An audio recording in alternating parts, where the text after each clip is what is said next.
हमने कल पाठशाला में ईरान में एंटी हिजाब प्रोटेस्ट का चैप्टर आपको दिखाया था। इस्लामिक राष्ट्र है ईरान, वहां पर हिजाब जलाया जा रहा है, हिजाब के खिलाफ महिलाएं प्रोटेस्ट कर रही हैं। और आज सुप्रीम कोर्ट में हिजाब पर बहस के दौरान ईरान के इस प्रोटेस्ट की बात भी उठी।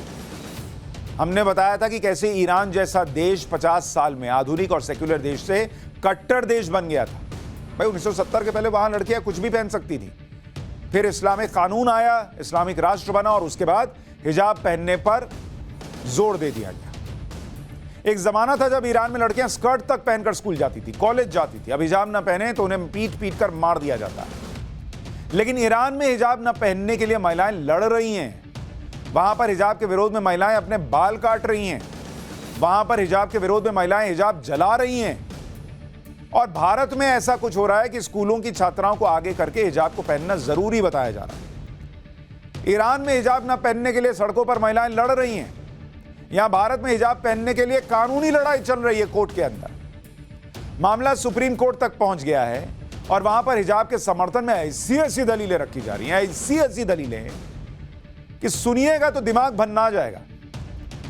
हैरान रह जाएंगे आप कि मतलब हिजाब को सपोर्ट करने के नाम पर ये लोग किस लेवल पे दलीलें रख रहे हैं। सुप्रीम कोर्ट की 2 सदस्यीय बेंच में 5 सितंबर से हिजाब केस पर 23 याचिकाओं पर सुनवाई हो रही है। यह केस कर्नाटक के स्कूल और कॉलेज में लड़कियों के हिजाब पहनने से रोकने का है। याचिकाकर्ताओं की तरफ से हिजाब के समर्थन में अलग अलग दलीलें दी जा रही हैं। इन सभी दलीलों के बारे में बताना मुमकिन नहीं है, लेकिन हम आपको इन दलीलों के कुछ अंश बताते हैं जो याचिकाकर्ताओं की तरफ से पेश हुए वकीलों में एक वरिष्ठ वकील दुष्यंत दवे ने दिए। दुष्यंत दवे ने कोर्ट में यहां तक कह दिया कि हिजाब गरिमा का प्रतीक है। मुस्लिम महिला गरिमापूर्ण दिखती हैं, जैसे हिंदू महिला साड़ी के साथ अपना सिर ढकती है तो वो गरिमापूर्ण दिखती है। सवाल यह है कि जो महिलाएं सिर को नहीं ढकती, क्या वो गरिमापूर्ण नहीं दिखती? कोई दुष्यंत दवे से पूछे कि जितनी महिलाएं, हिंदू महिलाएं साड़ी का पल्लू सिर पे नहीं लेती हैं, वो उनकी नजर में गरिमापूर्ण नहीं दिखती हैं। और स्कूल जाने वाली लड़कियां क्या साड़ी पे पल्लू लेके स्कूल जाती हैं क्या? हिजाब पहनने को जायज ठहराने के लिए सिर ढकना और इसे ही गरिमापूर्ण होने का पैमाना बताना, लेवल देख रहे हैं आप इन लोग का, किस लेवल पे जाके डिफेंड करते हैं। हिजाब के समर्थन में इस तरह की और दलीलें भी दी गई। इन दलीलों में एक दलील यह थी कि भारत में सुसाइड बॉम्बिंग ना के बराबर होती। सुसाइड बॉम्बिंग खींच के ले आए। बॉस ये दलील है कि धमकी है? ये समझ ही में नहीं आ रहा। क्योंकि याचिकाकर्ताओं के वकीलों में एक दुष्यंत दवे ने कहा कि अल्पसंख्यक एक विस्फोटक फोर्स हो सकते हैं जो अगर फूटते हैं तो सामाजिक ताने बाने को नष्ट कर सकते हैं। ये बता रहे हो कि धमका रहे हो भाई? विस्फोटक फोर्स की बात करते हुए दुष्यंत दवे आत्मघाती हमलों की बात करने लगे। कहने लगे कि इस्लामिक दुनिया में 10,000 से अधिक आत्मघाती बम विस्फोट हुए हैं और इस देश को केवल पुलवामा में एक आत्मघाती बम विस्फोट का सामना करना पड़ा, जो देश में अल्पसंख्यक समुदायों के विश्वास को दर्शाता है। हर रोज अखबारों में इराक, सीरिया और अन्य देशों में सुसाइड बॉम्बिंग की खबरें आती हैं, लेकिन भारत से नहीं आती। एक तो भाई तुम खुद ही बता रहे हो कि इस्लामिक देशों में 10,000 सुसाइड बॉम्बिंग की घटनाएं हो गई। वहां ना तो नरेंद्र मोदी सरकार है, ना हिंदुत्व, सो कॉल्ड हिंदुत्ववादी सरकार है। तो बम बांध के फट लेने का जो हिसाब है उसका ना नरेंद्र मोदी सरकार से लेने देना है, ना हिंदुत्ववादी सरकार से लेना देना है, सो कॉल्ड हिंदुत्ववादी सरकार से।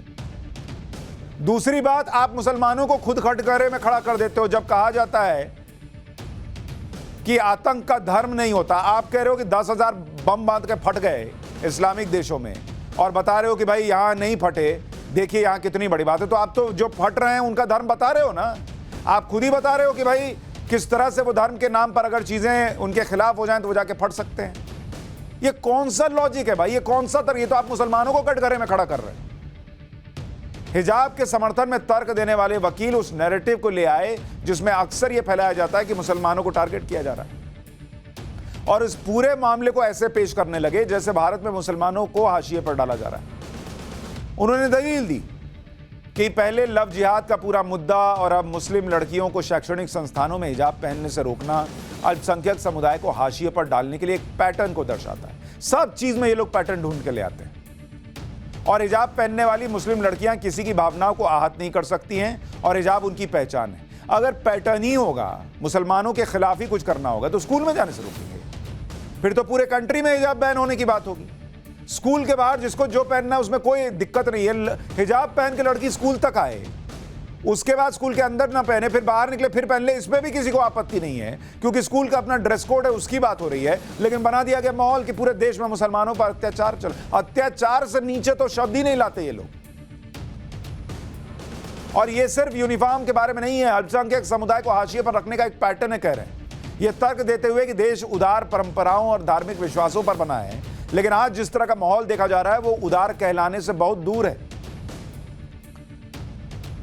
दुष्यंत दवे ने यह भी दलील रखी कि आप यूनिफॉर्म बताकर यह प्रस्ताव पारित कर रहे हैं, वास्तव में यह किसी अन्य उद्देश्य के लिए है। पूरा विचार यह है कि मैं अल्पसंख्यक समुदाय को कैसे बताऊं कि आपको अपनी मान्यताओं को मानने की अनुमति नहीं है, आपको अनुमति नहीं है अपने विवेक का पालन करने की, आप वही करेंगे जो मैं आपको बताऊंगा। गजब बात। इसी देश के अंदर राम मंदिर से लेकर ज्ञानवापी तक के केस सुप्रीम कोर्ट में लड़े जा रहे हैं, वहां तो किसी का अधिकार नहीं छीना जा रहा। हम आपको बता रहे हैं कि वक्फ कानून के तहत कैसे विशेष अधिकार दिए गए हैं, तब तो चर्चा नहीं होती कि विशेष अधिकार क्या दे दिए। टॉयलेट बनता है तो हिंदू का भी बनता है, मुसलमान के लिए भी बनता है। घर मिलता है तो हिंदू को भी मिलता है, मुसलमान को भी मिलता है। डायरेक्ट बेनिफिट ट्रांसफर होता है तो हिंदू का भी होता है, मुसलमान का भी होता है। लेकिन नैरेटिव वही है कि हिंदू राष्ट्र बना रहे। जब हिंदू राष्ट्र बनाना होगा तो उधर क्यों देंगे भाई?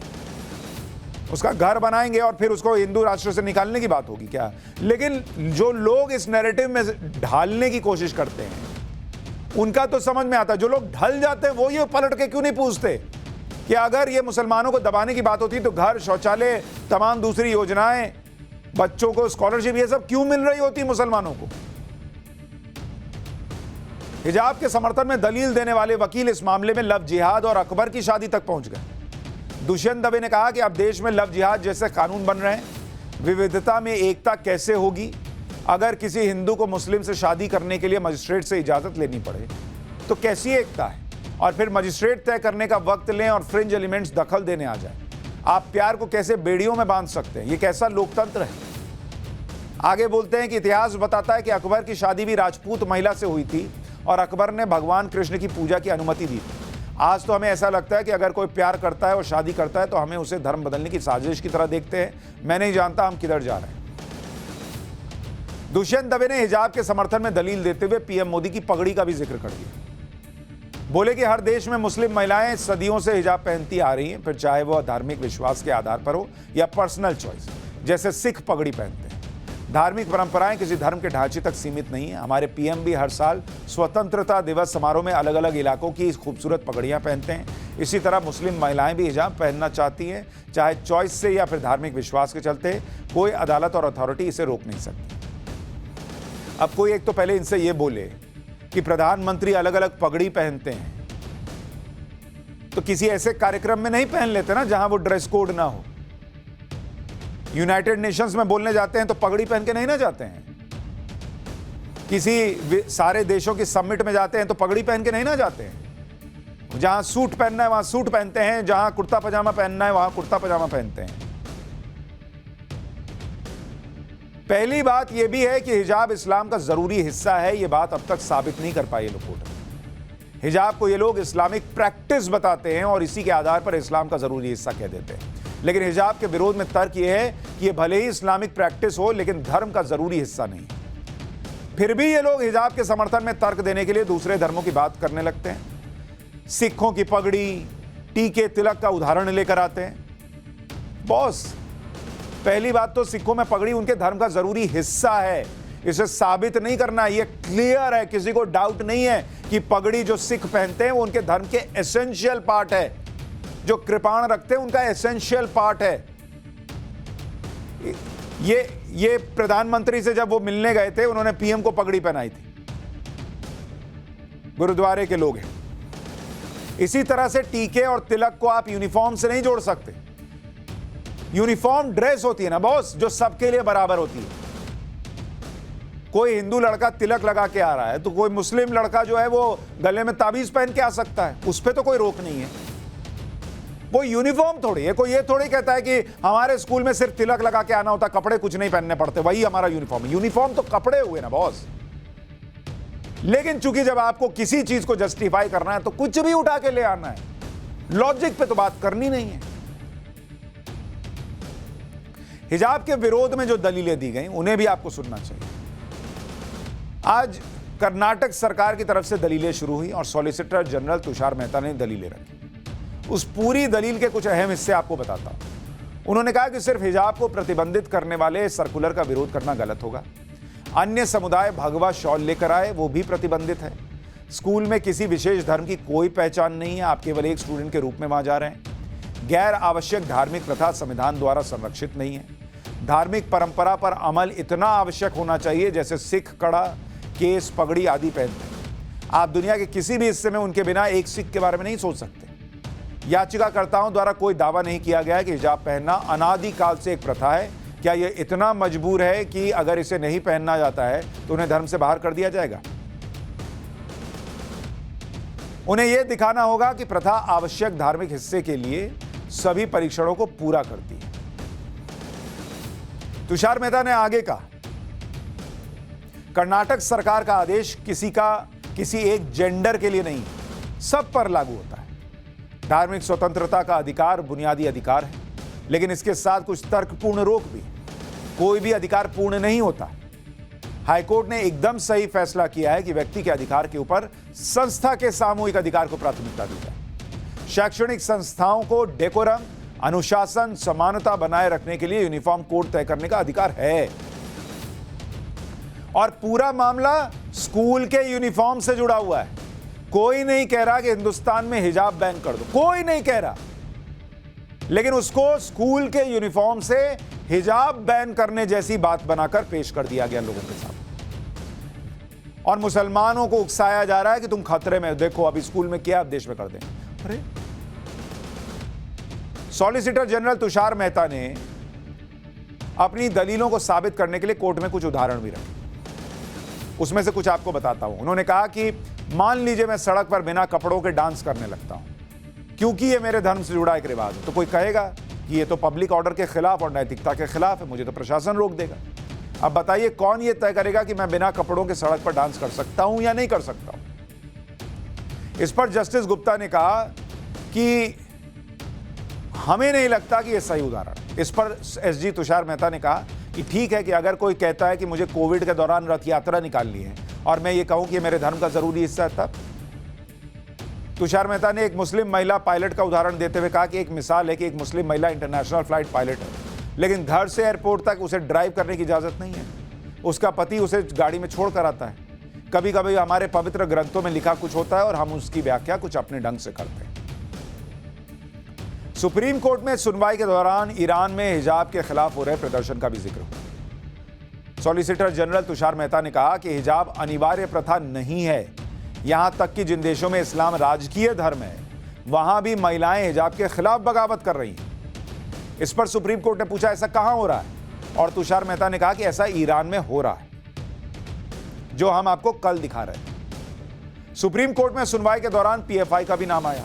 एसजी तुषार मेहता ने अपना पक्ष रखते हुए कहा कि 2021 तक किसी भी छात्रा ने हिजाब नहीं पहना था वहां पर। ना ही ये सवाल कभी उठा कि हमको तो स्कूल में बिना हिजाब के जाना ही नहीं है। अब तक स्कूलों में अनिवार्य अनुशासन का ईमानदारी से पालन किया जा रहा था। साल 2022 में popular front of India PFI द्वारा सोशल मीडिया पर हिजाब पहनना शुरू करने के लिए एक आंदोलन शुरू किया। इसमें छात्र एक बड़ी साजिश का हिस्सा बने थे। छात्र उनके निर्देशों पर काम कर रहे थे, यानी पीएफआई जैसे संगठन छात्राओं को हिजाब पहनने के लिए आंदोलन करने के लिए उकसा रहे थे, और इसी से यह मामला इतना बढ़ा।